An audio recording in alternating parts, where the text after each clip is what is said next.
Hello নমস্কার, আমি শিখা মণ্ডল।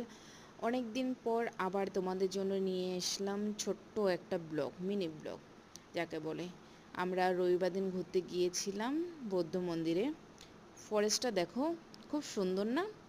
মানে কি বলবো, সবুজে ঘেরা অরণ্য আর ফুল গাছও ছিল, খুব সুন্দর লাগছিল। তারপর আমরা এই তো বৌদ্ধ মন্দিরে পৌঁছে গিয়েছি। খুব সুন্দর। আর ওখানে যে একটা বৌদ্ধ মন্দির আছে, আমরা আগে কোনোদিন জানতামই না। গিয়ে খুব ভালো লেগেছে।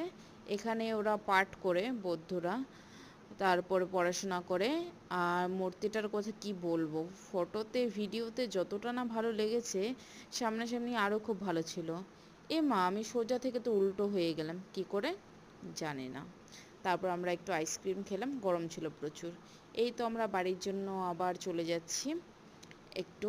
তারপর আমি কানে একটা ফুল গুজেছিলাম, সেই ফুলটা এখন